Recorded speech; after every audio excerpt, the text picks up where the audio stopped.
Assalamualaikum warahmatullahi wabarakatuh. Perkenalkan nama saya Ananda Saputra dari kelas A Hukum Humaniter. Di sini saya ingin menjelaskan mengenai konflik antara Israel dan Palestina dalam perspektif hukum humaniter internasional. Saya membuat video ini dalam rangka penilaian ujian akhir semester hukum humaniter. Konflik Israel dan Palestina dalam perspektif hukum humaniter internasional. Dikutip dari GazaKompas.com, konflik Hamas dan Israel yang terbaru di Gaza telah menewaskan ratusan orang. Ribuan orang juga mengungsi dari rumah mereka dan berbagai infrastruktur utama rusak. Di Gaza, sebanyak 248 warga Palestina termasuk 66 anak tewas dalam serangan udara Israel di Gaza sejak 10 Mei, kata Kementerian Kesehatan setempat. 2 dokter termasuk di antara korban tewas, termasuk kepala bagian penyakit dalam di Shifa, rumah sakit utama di jalur Gaza. Lebih dari 1.900 orang, termasuk 560 orang anak-anak, terluka dalam periode tersebut. Menurut sumber yang sama, 1.447 rumah atau kediaman rusak. Menurut Hamas yang menguasai Gaza, sebanyak 25 blok perumahan hancur total dan 75 fasilitas pemerintah serta fasilitas umum rusak. Konflik Israel dan Palestina di sini saya membuat 2 rumusan masalah. Yang pertama, bagaimana penerapan hukum humaniter internasional dalam konflik bersenjata antara Israel dan Palestina. Yang kedua, apa pelanggaran hukum humaniter internasional yang dilakukan oleh Israel dan Palestina. Pembahasan pertama, penerapan hukum humaniter internasional dalam konflik bersenjata antara Israel dan Palestina. Konflik yang terjadi antara Israel dan Palestina merupakan konflik yang bersifat non-internasional, karena yang menjadi pihak dalam berlangsungnya konflik antara Israel dan Palestina adalah Tentara Nasional Israel dan pasukan Hamas, yang bukan merupakan angkatan bersenjata resmi dari negara Palestina. Mengingat wilayah Palestina pada saat ini khususnya jalur Gaza merupakan wilayah yang dihuni oleh pengungsi akibat perang yang berlangsung di wilayah tersebut, maka dengan berdirinya negara Palestina sebenarnya telah mendapat pengakuan secara internasional dari PBB. Akan tetapi status negara Palestina saat ini hanya sebatas negara non-anggota PBB. Palestina telah resmi menjadi sebuah negara yang diakui, sehingga konflik ini merupakan konflik antar negara. Serta mengingat banyaknya indikasi seputar peran asing dalam konflik bersenjata ini, maka konflik ini dapat dikategorikan sebagai suatu konflik bersenjata yang bersifat internasional.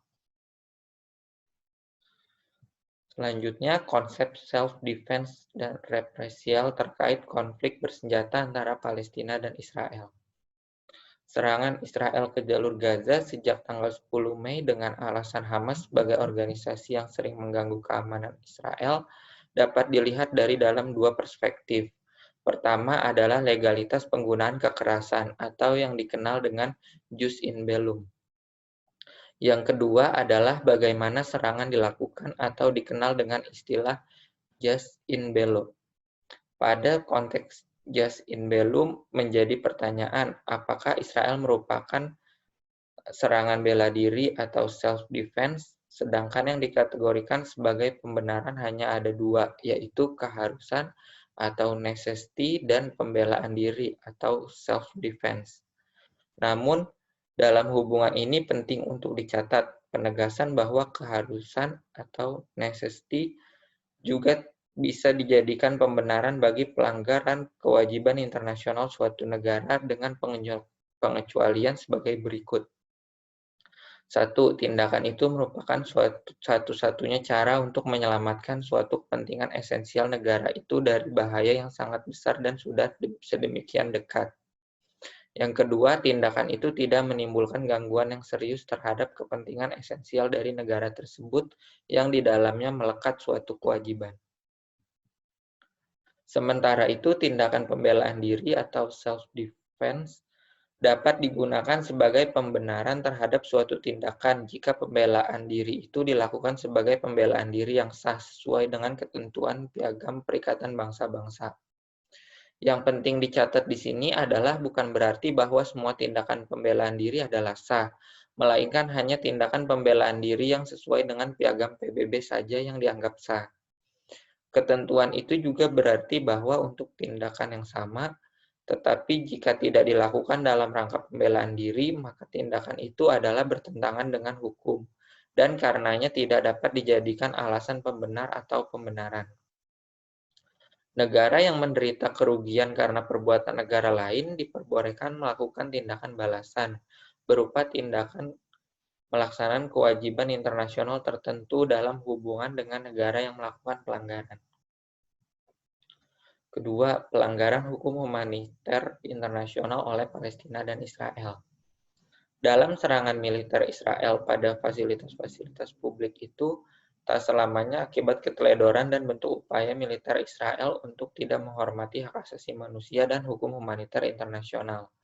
Sebab seringkali Hamas meluncurkan roket ke wilayah Israel untuk memprovokasi Israel.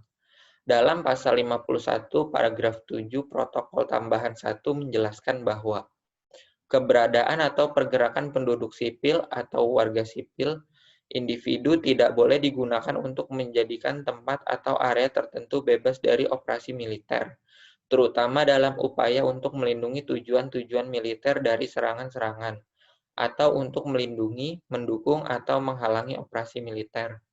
Pihak-pihak yang terlibat konflik tersebut tidak boleh mengarahkan pergerakan pendudukan sipil atau warga sipil individu dengan tujuan untuk melindungi tujuan-tujuan militer dari serangan atau untuk melindungi operasi-operasi militer. Tindakan yang dilakukan oleh militer Hamas menunjukkan adanya pelanggaran dalam aturan hukum humaniter internasional. Selain itu juga jika dilihat dari Konvensi Jenewa pasal 28, telah terjadi pula pelanggaran yang dilakukan oleh militer Hamas, bahwa penduduk sipil tidak akan menjadi objek serangan-serangan sebagaimana tercermin dalam pasal 51 ayat 2 protokol tambahan 1. Sedangkan berkaitan dengan bangunan dan infrastruktur sipil, aturan pokok dari hukum humaniter internasional mengenai serangan pada bangunan dan infrastruktur dicantumkan dalam pasal 52 protokol tambahan 1 yang berbunyi perlindungan umum bagi objek-objek sipil. Pasal ini merupakan kodifikasi hukum kebiasaan yang berlaku untuk kedua konflik bersenjata internasional dan non-internasional. Dalam hukum humaniter internasional menolak secara tegas serangan pada bangunan dan infrastruktur yang tidak memiliki kontribusi efektif bagi aksi militer. Pelanggaran yang dilakukan oleh pihak Israel adalah dengan tidak terlaksananya prinsip kemanusiaan. Serangan yang terjadi tersebut menimbulkan banyak korban sipil dari pihak Palestina.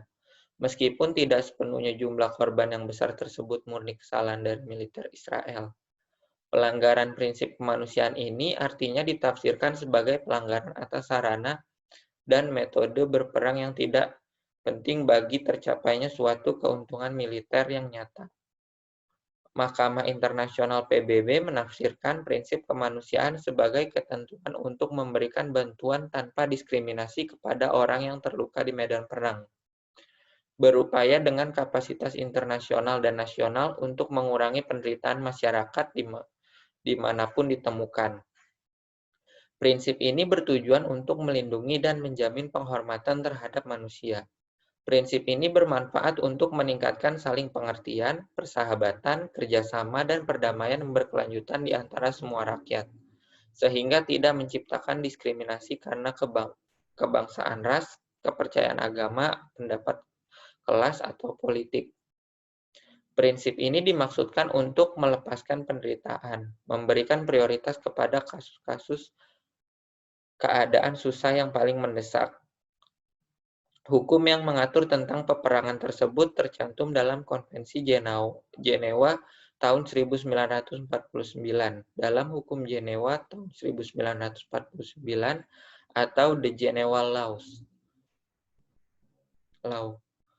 adalah istilah yang dipakai untuk menunjukkan serangkaian ketentuan hukum humaniter internasional yang mengatur mengenai perlindungan para korban perang atau protection of war victim, baik terdiri dari kombatan maupun penduduk sipil.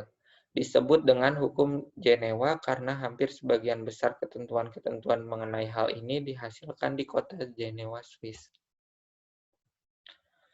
Kesimpulan dari konflik ini adalah penerapan hukum humaniter internasional dan konflik bersenjata, maka dapat disimpulkan bahwa hukum humaniter ini ditetapkan dalam Protokol Tambahan tahun 1977 yang terdiri dari Protokol Tambahan 1 yang mengatur mengenai konflik bersenjata internasional dan Protokol Tambahan 2 yang mengatur mengenai konflik bersenjata non-internasional.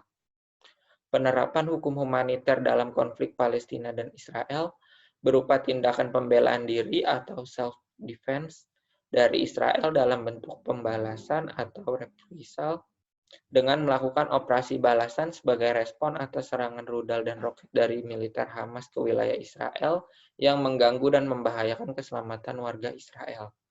Mengenai pelanggaran hukum humaniter dalam konflik bersenjata antara Palestina dan Israel, dapat disimpulkan bahwa kedua belah pihak yang bersengketa, baik pihak Israel maupun Palestina dalam hal ini Hamas, sama-sama melakukan pelanggaran hukum humaniter internasional, terutama pelanggaran hak asasi manusia. Alasan ini juga didukung dalam hukum humaniter internasional melalui Konvensi Jenewa tahun 1948 yang berbunyi pelanggaran hukum humaniter oleh pihak Israel di sini, yaitu prinsip kebutuhan militer, prinsip pembedaan, profesionalitas, serta prinsip kemanusiaan dalam kaitannya dengan pelanggaran hak asasi manusia. Di pihak Palestina dalam hal Hamas sendiri telah melanggar Protokol Tambahan 1 Konvensi Jenewa, yang mana menggunakan wilayah perumahan, penduduk sipil dan bangunan sipil di jalur Gaza untuk operasi militer, medan perang, serta tempat persembunyian mereka. Sekian pemaparan materi dari saya mengenai konflik antara Israel dan Palestina. Terima kasih atas perhatiannya. Wassalamualaikum warahmatullahi wabarakatuh.